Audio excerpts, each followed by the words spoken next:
Hello there, very good evening and welcome to the news tonight. I'm Tracy Shilshi and this is the show where we get you the day's top stories from India and across the world, starting with the headlines. Samajwadi Party and Congress discuss seat sharing. Party is likely to announce a manifesto and electoral pact in a day or two, but Ajit Singh-led RLD says it will not be a part of the alliance.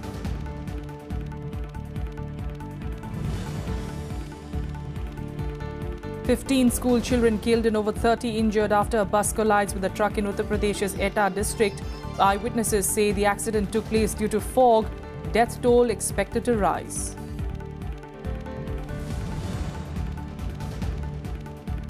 In the face of the rising protests at Marina Beach in Chennai, Tamil Nadu Chief Minister O. Pannirselvam meets Prime Minister Narendra Modi, fails to get an assurance on an ordinance lifting the ban on the bull taming sport.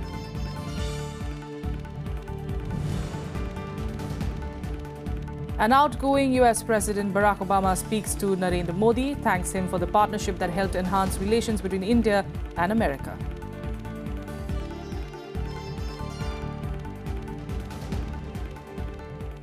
Our top story amid reports that the RLD has refused to be a part of the alliance with the Samajwadi Party in Uttar Pradesh.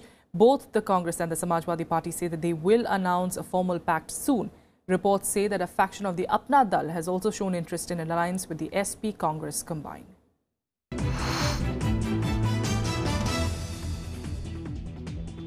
Political parties in Uttar Pradesh are racing against time to firm up electoral alliances in the state.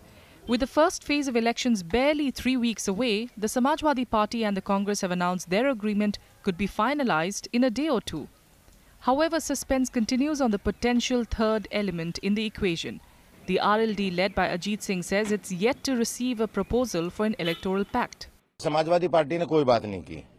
Samajwadi party ने करीब 2 महीने पहले शिवपाल यादव जी आए थे, मुलायम सिंह जी ने बात की थी, अभी 1 हफ्ते पहले अखिलेश यादव ने भी बात की, पर उसके बाद कोई गठबंधन की बात नहीं। कहते हैं कि भाई कांग्रेस बात करे, हमसे किसी ने आज तक बात ही नहीं की है। Samajwadi Party leaders are, however, ruling out an alliance with the RLD. The party's thinking is that it could alienate the Muslim community on account of the Muzaffarnagar issue and its strained relations with the Jat community. Congress के साथ बातचीत भी हो चुका, alliance केवल कांग्रेस का साथ होगा। देखिए, उत्तर प्रदेश का जो विधानसभा चुनाव 2017 में बहुत महत्वपूर्ण चुनाव है। सारा हिंदुस्तान देख रहा है उत्तर प्रदेश में क्या होगा, और हम लोग का लक्ष्य है केवल 2017 नहीं 2019 में ही है। इसलिए कांग्रेस का साथ हम लोग गठबंधन किया कि 2017 में सत्ता पुनराय अखिलेश जी मुख्यमंत्री बनेंगे। Both the Samajwadi Party and the Congress are in talks for the seats their candidates will contest.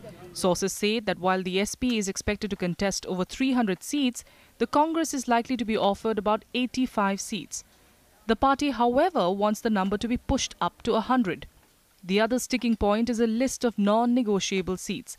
While the SP has a list of 290 such seats, the Congress has 15.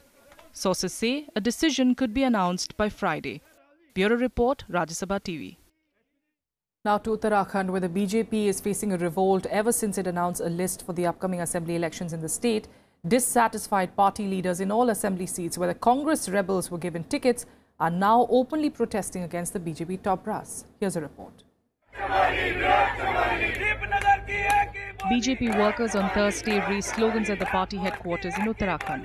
They are protesting in support of BJP leaders who have been denied tickets by the party. The current resentment is due to the induction of several influential Congress leaders into the party right before the assembly polls. Bharatiya Janata party के कार्यकर्ताओं ने बहुत लंबे समय से यहाँ पे काम कर रहे हैं, संघर्ष किया है और इस राज्य के हित के बारे में सोचते हैं। ऐसे कार्यकर्ताओं पे पार्टी को पुनर्विचार करना चाहिए। मेरे कहना, हम जैसे लोग, बहुत से लोग हैं जिन्होंने संगठन में बहुत लंबे समय तक 30 वर्ष तक काम कर लिया, मुझसे और भी सीनियर हैं, बहुत अच्छे कार्यकर्ता हैं, ईमानदार कार्यकर्ता हैं, डेडिकेट वर्कर हैं, जो उत्तराखंड के जन सरोकारों से जुड़े हुए हैं। कि जब जनता के द्वारा जनता का शासन है, जब जनता चाहती है उनको टिकट चाहिए, तो उनको टिकट क्यों नहीं मिल रहा है कि नहीं है? विनोद चमोली को टिकट क्यों? जनता का जब पूरे उनके पक्ष में है, तो विनोद चमोली जिंदाबाद जिंदाबाद। There are at least 24 of 70 assembly seats where strong ticket contenders face disappointment. The situation in the Uttarakhand Congress is no different. Raging and fighting has put the party on the back foot. However, party leaders deny reports of a rift. निश्चित रूप से देखिए, जो भी कमी रही होगी उसको पूरा करेंगे, उसमें दुरुस्त करेंगे। कमियां रही होगी तो सुधार किया जाएगा। लेकिन 10 के 10 जो लोग गए हैं वो अति महत्वाकांक्षी लोग हैं। उनमें से कांग्रेस पार्टी ने हर एक को बनाने का काम किया। भयंकर आरोप लगने के बाद भी, गंभीर आरोप लगने के बाद भी उनको मंत्री बनाने का काम किया, सीएलपी लीडर बनाने का काम किया। मात्र 2.5 साल के संसदीय अनुभव में बहुगुणा जी को चीफ मिनिस्टर बनाने का काम किया। यशपाल आर्य जी को कांग्रेस ने उत्तर प्रदेश में भी टिकट दिया। The decision-making process isn't going to be a cakewalk for the BJP. According to sources, Congress rebels who've joined the BJP have an upper hand as far as tickets are concerned. While the party has reported in fighting, senior leaders also do not want to disappoint the existing leaders. Navikram's report for Rajya Sabha TV. And now let's get you some more updates from the poll-bound states in Polpuri. The Aam Aadmi Party submitted its reply to the Election Commission on its notice alleging a model code violation. The notice was over party chief Arvind Kejriwal's remarks in Goa, where he allegedly promoted bribery. The EC called it prima facie a violation of the model code. Kejriwal had reportedly asked voters to accept money from BJP and the Congress, but only vote for the Aam Aadmi Party. Scrutiny of nominations for the Goa Assembly elections took place today. Wednesday was the last day to file the papers. 405 nominations have been received so far for the polls. The last day of withdrawal for candidature is the 21st of January. Voting for 40 assembly seats in Goa will take place in a single phase on the 4th of February. The BJP is in power in Goa for the last 10 years, and this time it faces a challenge from the Aam Aadmi Party and Congress in the coastal state. Scrutiny of nominations also for the Punjab Assembly elections ended today. Wednesday was in fact the last day for filing papers. 1,941 candidates filed papers this time. Navjot Singh Sidhu, Captain Amrinder Singh and Bhagwant Mann were among the 1,040 candidates who filed the nominations on the last day. Polling will take place on the 4th of February. While Congress is going alone on 117 seats, the ruling Shiromani Akali Dal and its ally BJP will contest 94 and 23 seats respectively.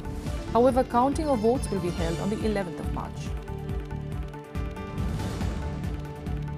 Filing of nominations kicked off for the first phase of polling in UP to be held on the 11th of February. The first phase will cover 73 assembly constituencies spanning 15 districts in western UP, including Agra, Shamli, Muzaffarnagar, Baghpat, Meerut, Etah, Ghaziabad, Hapur, Gautam Budh Nagar and Firozabad. Nomination papers of the candidates could be filed till the 24th of January. Scrutiny of nominations will be on the 25th of January. The candidates can then withdraw their nominations till the 27th of January.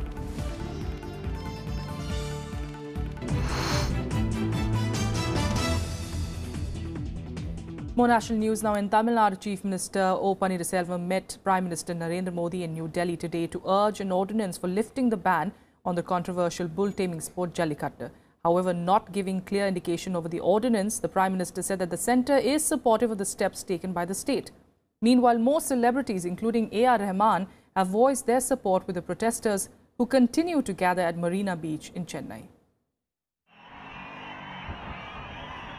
On the third day of the pro-Jallikattu protests at the Marina Beach, Tamil Nadu Chief Minister O. Pannirselvam arrived in Delhi to urge the Prime Minister to consider an ordinance to lift the ban on the bull taming sport. Prime Minister Narendra Modi, however, indicated that the centre will not issue an ordinance, stating that the case is still under consideration by the Supreme Court. Get any assurance from Prime Minister? You met Prime Minister. Any assurances by him on Jallikattu, sir? Wait. Sir, has central government promised that they'll be they'll bring this ordinance? They could be sure. Come. So good news will come. Sir, you're saying good news will come. Are you suggesting that central government has agreed for an ordinance? So people are quite agitated. Yesterday also there were protests and today also. On Thursday, PMK leader Anbumani Ramados joined a dharna outside Prime Minister Narendra Modi's residence, seeking the ordinance on Jallikattu. We want an ordinance immediately for Jallikattu, for Tamil Nadu. These are sentiments of 9 crore people of Tamil Nadu. 5,000 years we have been following Jallikattu. Suddenly some law can't just cancel everything and say ban everything. If there are issues, sort out the issues and conduct it. That is what we are asking. Matter is sub judice. Our Pradhamar clearly told that The government is for Jallikattu. We are in favor of Jallikattu, but at the same time, we are waiting for the judgment. Our Honorable Prime Minister has told that we are for Jallikattu. We are waiting for the opportunity. While protesters feel the Paneerselvam government is taking steps to bring back Jallikattu, they say they will not leave the protest venue in Chennai till the ban is lifted. The protesters, who are mostly young students and professionals, are using social media to increase their outreach. At stake, they say, are Tamil culture and its pride.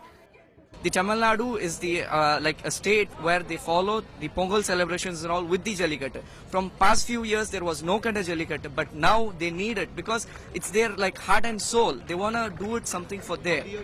We want to save our culture. It is coming from 5,000 years ago. It is our Jallikattu. We want Jallikattu. In recent days, it is, 3,000 years back it has been started, and nobody can stop this. And we want our rights back. Animal rights activists claim that organizers of Jallikattu drug the bulls to make them unsteady and throw chili powder in their faces to agitate them. The people who are protesting are not aware of what is the situation, what is the information all about, which basically means we have a Prevention of Cruelty to Animals Act 1960, which very clearly says that you cannot cause unnecessary suffering to animals. The same act also says you cannot have animal fighting. This is considered as an act of cruelty. Photographic evidence and the video evidence gathered by Animal Welfare Board of India very clearly shows that the cruelty is inherent. You cannot regulate it. Eventually you have to force the bull to run out of the body vessel so that people can pounce on him. So torture is not only in terms of poking them with knife and injuring them, but also inducing them fear. The mental torture is as important as physical torture. Chief minister हो या प्रधानमंत्री हो, इन सारों को संविधान ने बनाया है, तो ना ही चीफ मिनिस्टर ना प्रधानमंत्री संविधान के ऊपर है। रिलीजन हो, कल्चर हो, ये सारी चीजें हैं जो संविधान की जो बाउंड्रीज है उनके बिल्कुल अंदर होना चाहिए। कोई नहीं कह रहा है कि रिलीजियस ना हो, लेकिन इन हर एक रिलीजियस की जो प्रथा होती है वो बदलती जाती है और यहाँ पे कोर्ट ने बोला है उसे बदलनी चाहिए। Hearing the matter on Thursday, the Supreme Court said the issue of protecting the agitating supporters of the bull taming sport could be raised before the Madras High Court. The spontaneous uprising that has resonated across the state has so far been peaceful, but authorities seem worried over the continuing arrival of more people at the Marina Beach. With inputs from Pranav Goswami in Delhi, Bureau Report for Rajya Sabha TV. Union Minister for Electronics and Information Technology, Ravi Shankar Prasad, today underscored the importance of the role of the National Information Centre in spearheading the digital revolution in the country. Addressing a function on Digital India, Prasad announced initiatives for the NIC. The function was attended by nearly 200 district-level communication officials. Prasad informed that in the last 2 years, nearly 42 mobile phone manufacturers had invested in the country. He said the distribution of digital services was a primary function that the government was taking very seriously. NIC Bharat का तकनीकी सेतु है। सेतु का काम क्या होता है? जोड़ना। A bridge is not only allow you to cross. A bridge is a larger philosophical concept. Bridging the gap, bridging a divide, and in that way, I call you the technological bridge of India. The National Investigation Agency on Thursday said that controversial Islamic preacher Zakir Naik's Islamic Research Foundation has as much as 100 crores in investments in the real estate business. The agency also said that 78 of Naik's bank accounts are under the scanner. The Home Ministry had last year imposed an immediate ban on the IRF for 5 years under the Unlawful Activities Prevention Act. The NIA had filed cases against Naik for allegedly promoting enmity between groups on religious and racial grounds. The probe agency also raided over a dozen offices, residential premises, his Peace TV offices and other locations, besides freezing a bank account of his NGO.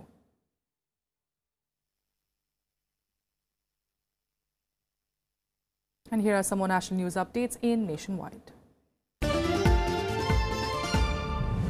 At least 15 school children have died and over 30 injured after a bus collided with a truck in Uttar Pradesh's Etah today.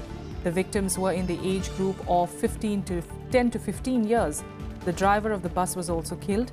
Eyewitnesses said that the accident took place due to poor visibility in the area.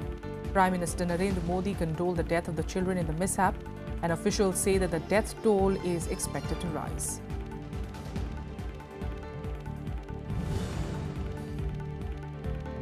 Jammu and Kashmir Assembly on Thursday unanimously passed a resolution for creating a conducive atmosphere for the return of Kashmiri Pandits and other migrants to the valley. Former Chief Minister Omar Abdullah said that it has been 27 years since Kashmiri Pandits left the valley, and it is time that people should rise above party politics and pass a resolution for their return.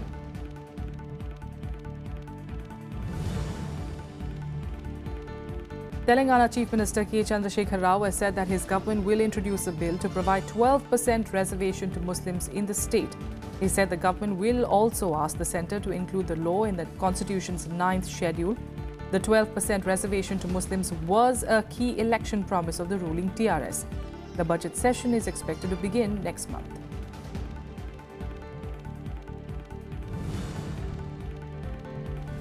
A Lashkar-e-Toiba militant was killed and a policeman injured in an encounter in Bandipora district of North Kashmir. Police and counter-insurgency cell is reportedly working on a clue that the deceased is related to the outfit's Pakistan-based operational commander Zakiur Rahman Lakhvi. Lakhvi, remember, is wanted by the National Investigation Agency.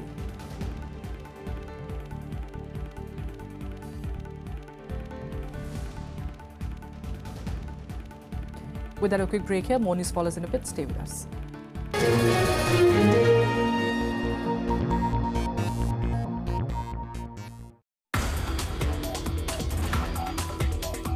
I was involved in the development almost all the missile systems which our country is seeing, like Agni series of missiles, Prithvi. We are famous for making the world's best missile system. So I take pride in developing and delivering the world superfast supersonic cruise missile called BrahMos.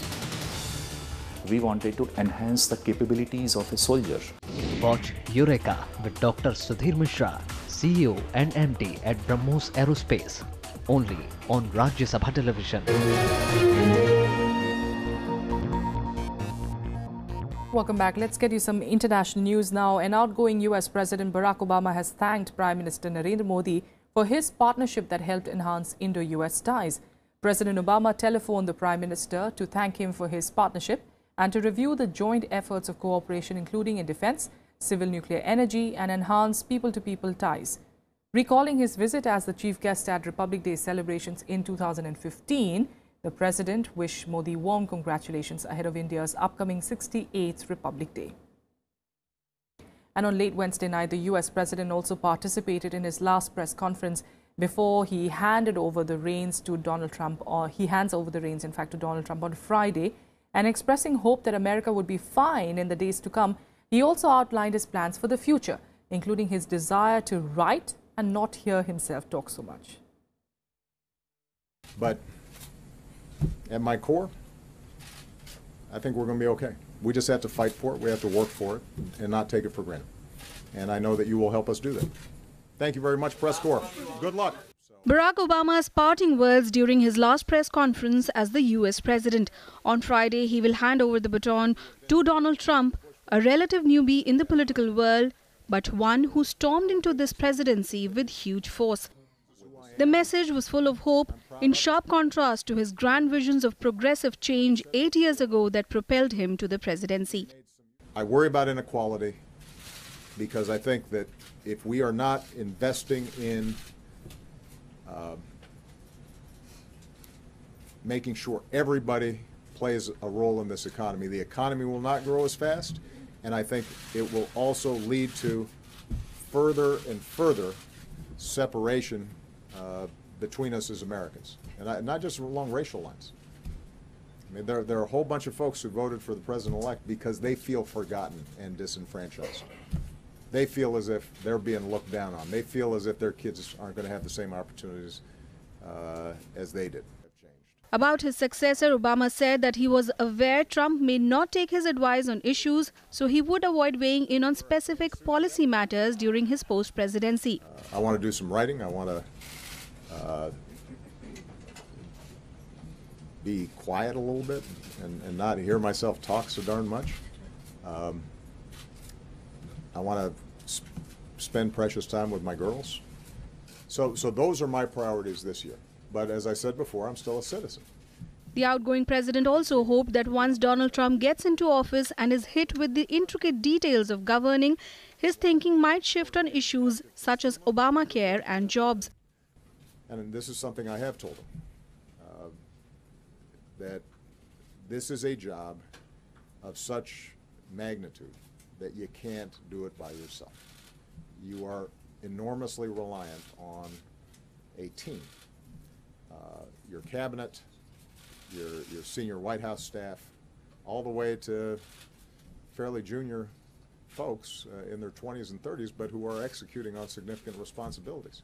And so how you put a team together to make sure that they're getting you the best information and they are teeing up the options from which you will ultimately make decisions, that's probably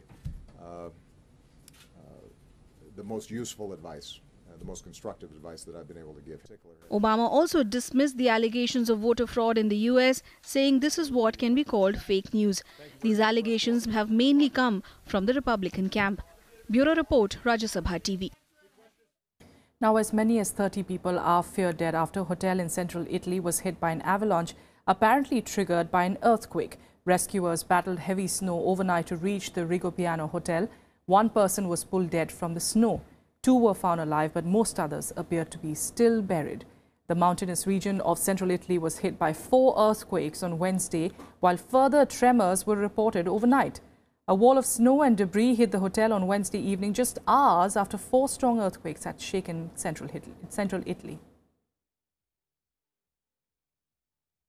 And now on to sports. And the Australian Open, men's defending champion Novak Djokovic suffered a shock defeat at the hands of world number 117 Denis Istomin in the second round.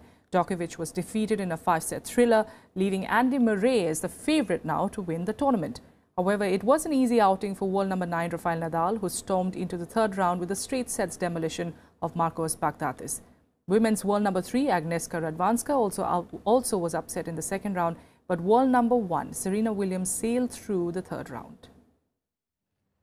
The crowd in the Rod Laver Arena on Thursday witnessed the biggest upset of the year's first Grand Slam as defending champion and world number 2 Novak Djokovic was knocked out of the Australian Open in the second round.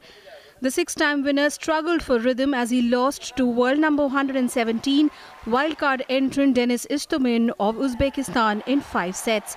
After losing the first set in the tie-break, Djokovic came back strongly to win the next 2, but the Uzbek won another tie-break in the fourth before stunning the 12-time Grand Slam winner with a 7-6, 5-7, 2-6, 7-6, 6-4 win. It is the first time Djokovic has lost in the second round of a Grand Slam since losing at Wimbledon in 2008.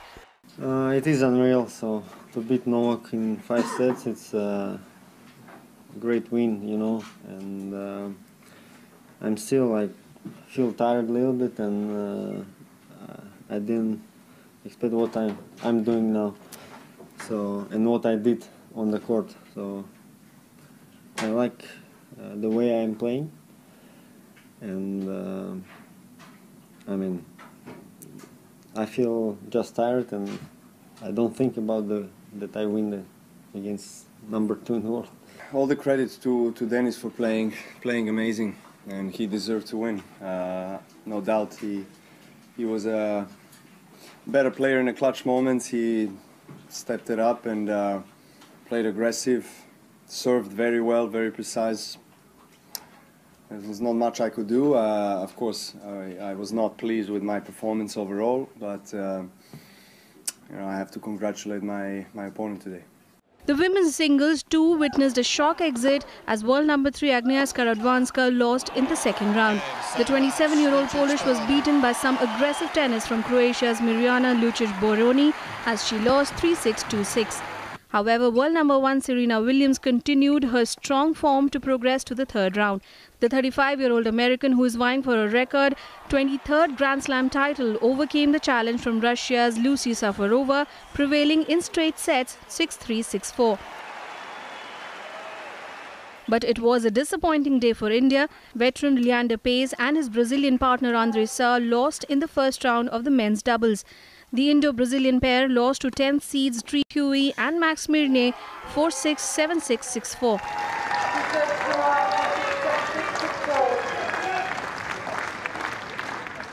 Another Indian pair of Purav Raja and Divij Sharan also lost their first round match. Raja and Sharan were beaten by the French pair of Jonathan Esrigue and Fabrice Martin in a hard-fought match 7-6, 7-6. Bureau Report, Rajya Sabha TV. And that's it on the news tonight. Thanks so much for joining us.